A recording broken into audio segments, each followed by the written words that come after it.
Ascension News, Embracing Our Shadow Selves.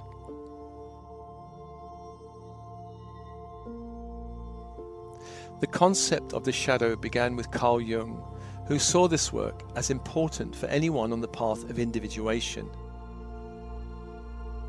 Individuation could be another word for waking up in this sleepy world.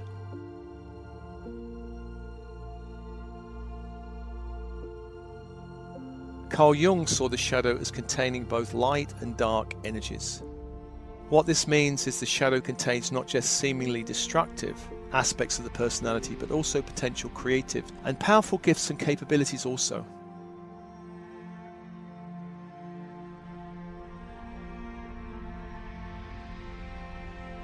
This Ascension News offering came about because of a comment on a recent transmission called Angelic and Star Races Support. The comment was about whether this track was, quote, harmful to the shadow self, because I do not want her harmed in any way or the connection to my natural darkness, end of quote. So it seemed this was a natural nudge from the universe to speak about the important topic of shadow selves.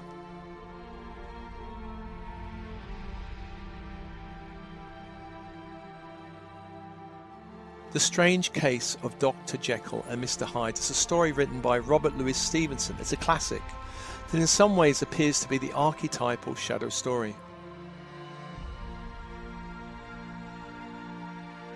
In the story, Dr. Jekyll represents respectable parts of the personality, and Mr. Hyde is the dark shadow. In the story, Mr. Hyde begins to take over the personality and as a result wreaks havoc on his life. This story highlights the fear we have about the dark portions of our shadow. That if we do not keep it suppressed, it will somehow take over our life and destroy or ruin us. And this kind of connection is very Freudian, because Freud believed the unconscious mind was a repository for socially unaccepted ideas, wishes, desires, traumatic memories, painful emotions that needed to be put out of mind by the mechanism of psychological repression.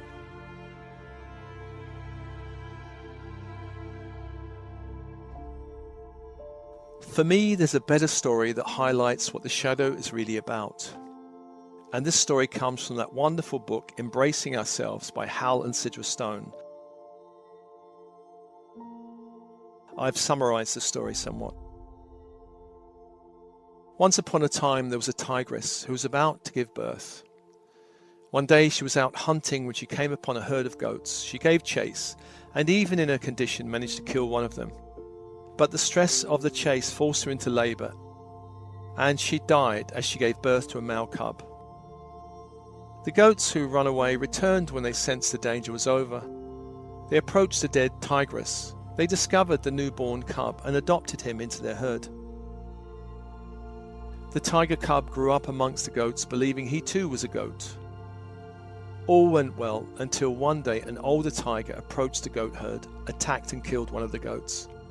The rest of the goats ran away as soon as they saw the old tiger, but our little tiger, who believed he was a goat, saw no reason to run away. Of course, he sensed no danger.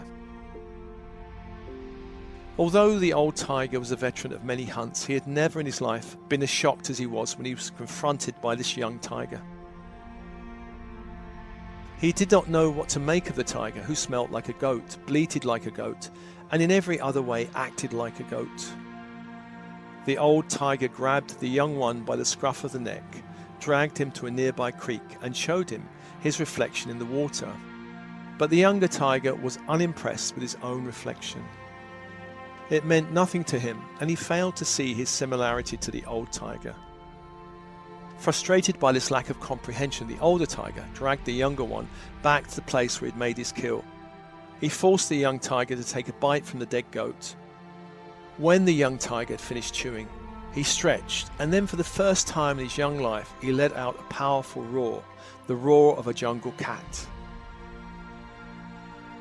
Then the two tigers disappeared together into the forest.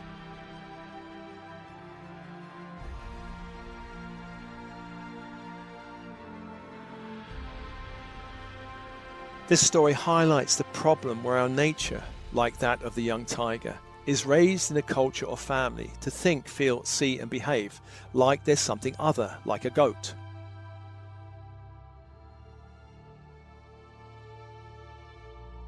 When our authentic self is hidden beneath layers of conditioning, we will never be fully ourselves until something or someone comes along to wake us up.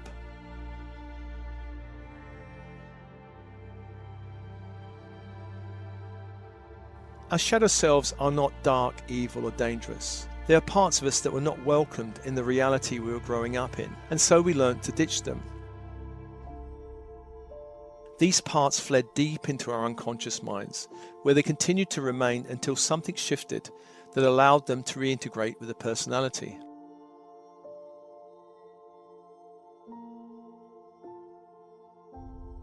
The shadow is a container for all the aspects we have rejected while growing up. For instance, we may have been raised to be a good boy or girl and encouraged to be nice and pleasing. In such case, any hint of being too outspoken or loud or rebellious may well have been punished. At a certain point, this pleasing element became a primary self, and anything that ran counter to this way of being was rejected and lost over time.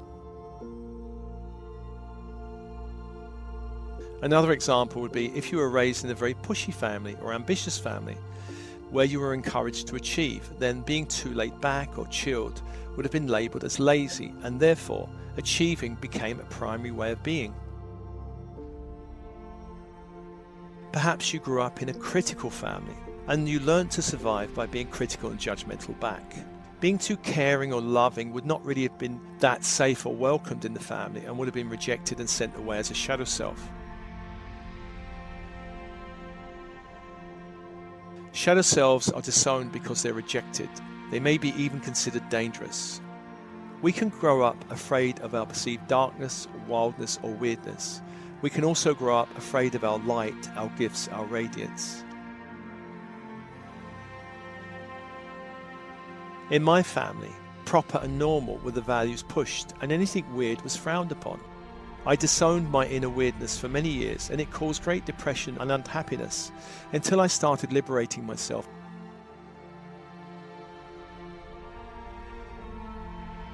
Religion has long created a deep and dark shadow in the psyche. It's common in the developed world to disown selves containing anything too sexual or anything containing strong emotions such as anger.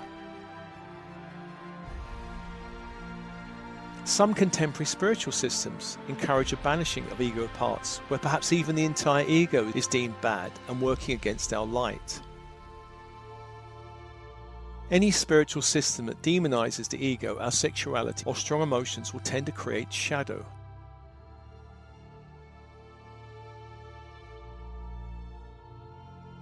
Any personality trait or impulse that elicited punishment or criticism would lead us to repress them. Some cultures, such as America or Britain, encourage being nice and independent and achieving. Other cultures, such as a Middle Eastern country, may not encourage independence, free thinking in the same way. Rather, they tend to encourage putting the family before everything else. This is how culture shapes our personality and shadow selves.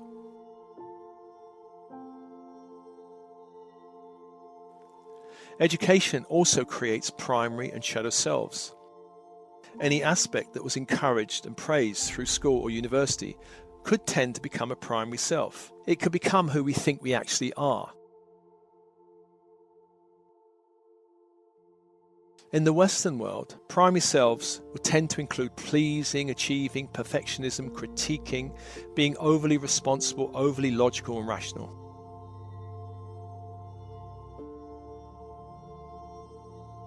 As adults, we may be encouraged to disown our inner child, our inner adolescent, our rebel, our hippie, our dropout, our lounge lizard, our messy creative self, the loud self, and so on.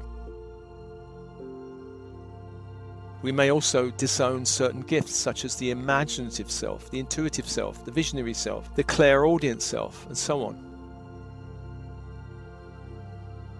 It's hard to really generalize because everyone's different and everyone's circumstances are different. And some individuals may become the lazy dropout, the lounge lizard, for sure. As a general principle, Anything we consider shameful, immoral, irrational, fearful, or taboo is tossed into the shadow. The shadow contains our gifts and talents because they're not wanted or valued in the family. And there's one example of a young woman who grew up in a family that valued academic achievement. They were very rational and heady. The daughter was not naturally academic. It was more heart-centered, emotional, and creative. This was not something the family encouraged or wanted. And when the young girl's art teacher came around saying that the daughter was exceptionally gifted in art, the parents rejected this and then strongly pushed their daughter to choose a more left-brain academic path. During this process, of course, she lost touch with her creative self. But later in life, when she began to wake up spiritually, she rejected the career path she was on. And her process was then to reclaim this creative self. And this is a path she's still on, since the force of rejection in her family was very strong.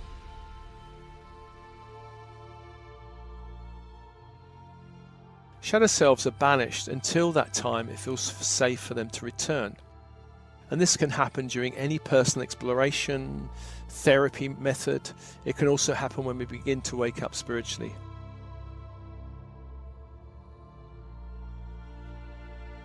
Shadow work is any process that welcomes shadow selves back into the fold of the personality.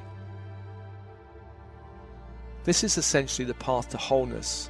It's also one way to shift up and upgrade the ego. We begin to make conscious that which has been only unconscious.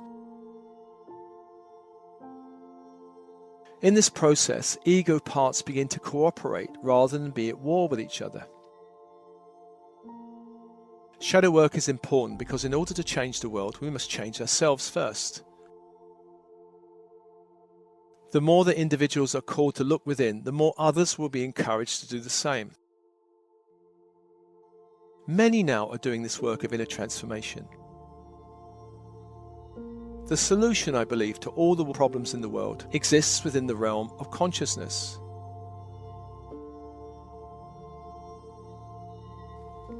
Many conflicts will end as individuals embrace their own shadows instead of attacking the perceived enemy or darkness in the world.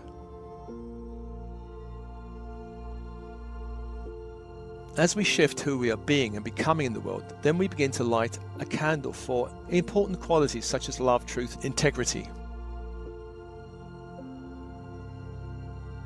As we do the work, we help to shift all those we come into contact with to a higher consciousness. Shadow work is not for the faint of heart, it is for spiritual warriors. The gifts of this work are many, since along with the returning shadow parts comes many gifts and treasures. Shadow work can also allow for a greater sense of vitality, wholeness, and lost soul qualities. The work allows for a greater flexibility and fluidity in the overall personality as the war between the good, so-called good, and bad selves end.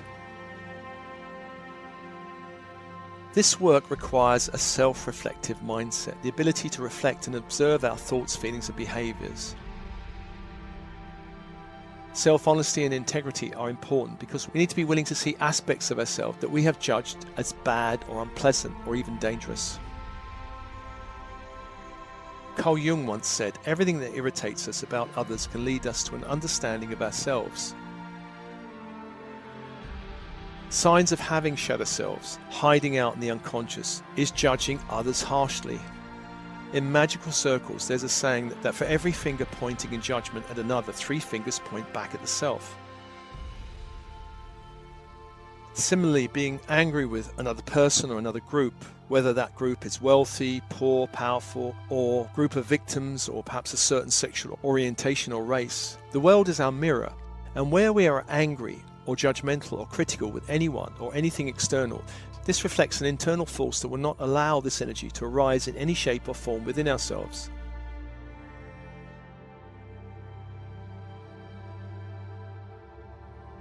This same process is at work when we idolize another. We are projecting our disowned brilliance onto them. This is something that happens quite a bit with the celebrity scene, for example.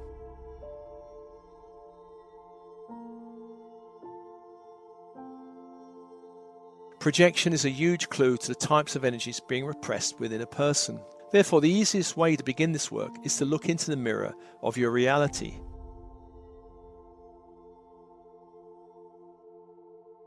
There in your reality are many reflections of both dark and light shadow. And let's do 2 simple exercises that begin to reveal the shadow selves. And this first exercise explores the dark shadow, whatever bothers you or makes you feel uncomfortable in another, which is likely to reflect a disowned part in yourself.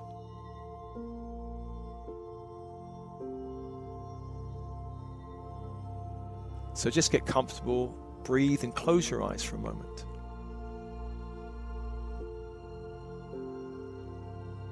Bring to mind someone you judge or a group of people you judge. Perhaps for being too aggressive or loud or dictatorial or messy or lazy.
Notice how strongly you hold this judgment.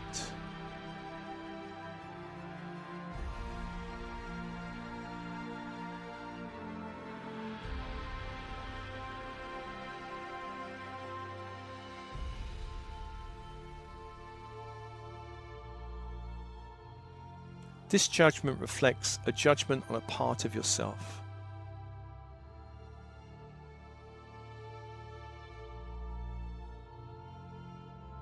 A part you have banished into your unconscious.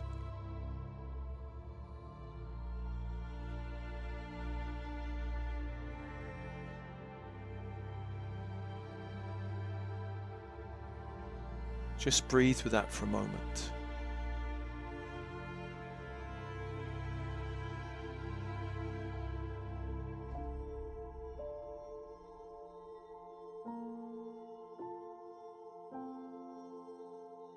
This judgment is a mirror for something happening in yourself, an aspect of yourself that needs to be reclaimed, brought back to wholeness.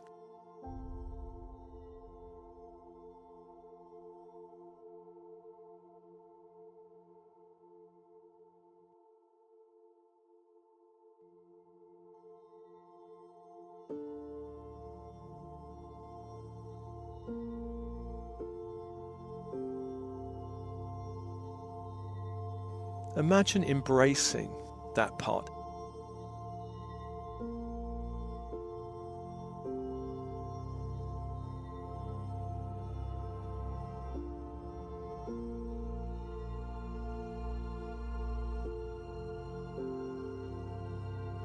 Every part has gifts. Even the most chaotic or messy have gifts, great gifts.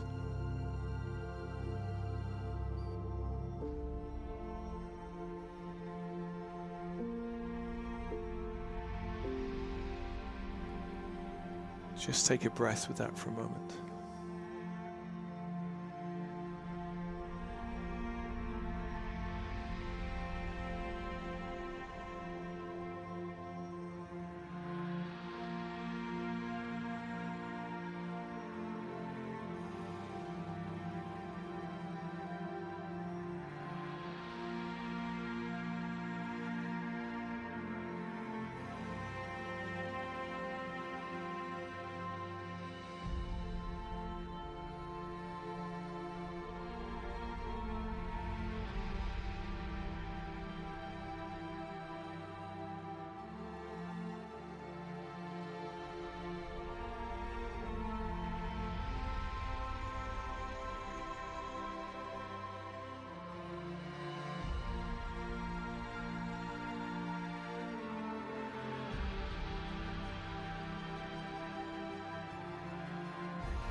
The second exercise explores the light shadow.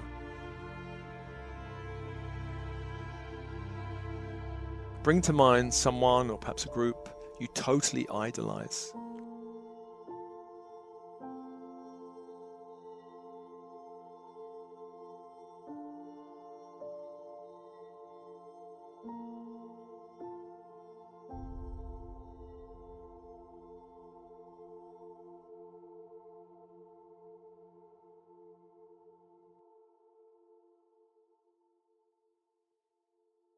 And within this personal group, there are gifts and talents and abilities you totally admire or feel attracted to.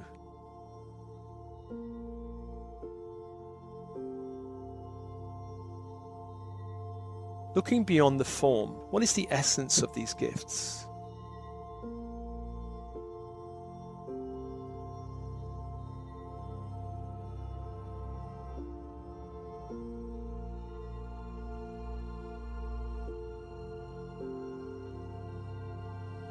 The person, for example, may be an actor, an author, a dancer, a painter, a singer. It may be someone you know. The form is not important. The important thing is the qualities you see in them. Perhaps they radiate a sense of creative self-expression or freedom, or charismatic charm, or masculinity or femininity, or love or sexuality. These are qualities that are repressed in yourself, seeking acknowledgement, acceptance, and conscious reintegration. Just breathe with that for a moment.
Two reflections, one light shadow, one dark shadow.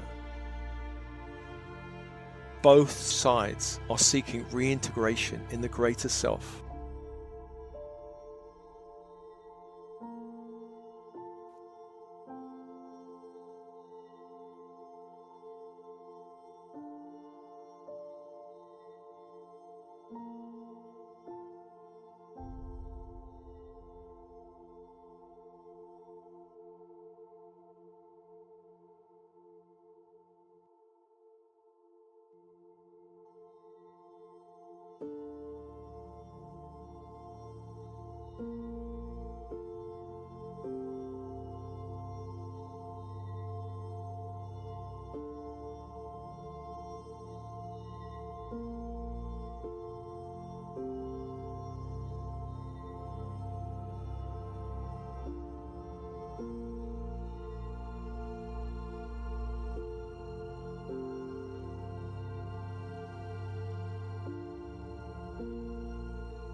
Just ask your higher self for assistance and your guides and angels for assistance in this process, to hold this energy, to begin to clear and cleanse it if it wants to return, to release anything that needs to go back to the light, so that you can reintegrate the jewels and precious gems of these parts.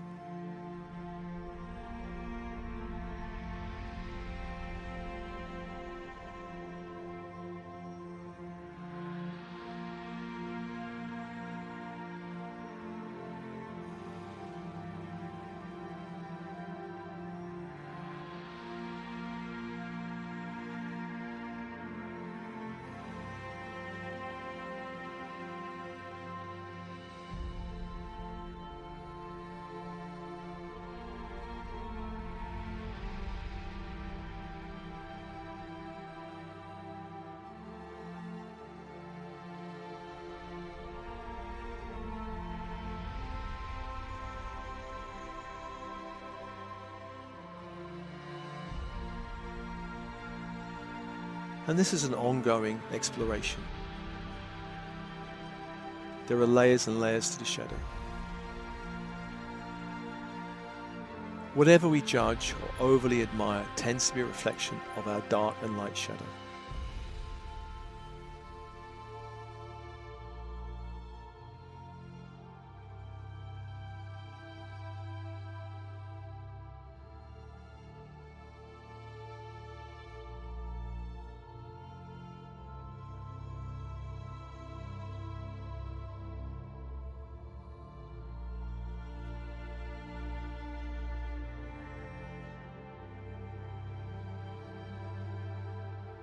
I do hope this brief offering is helpful in some way to you.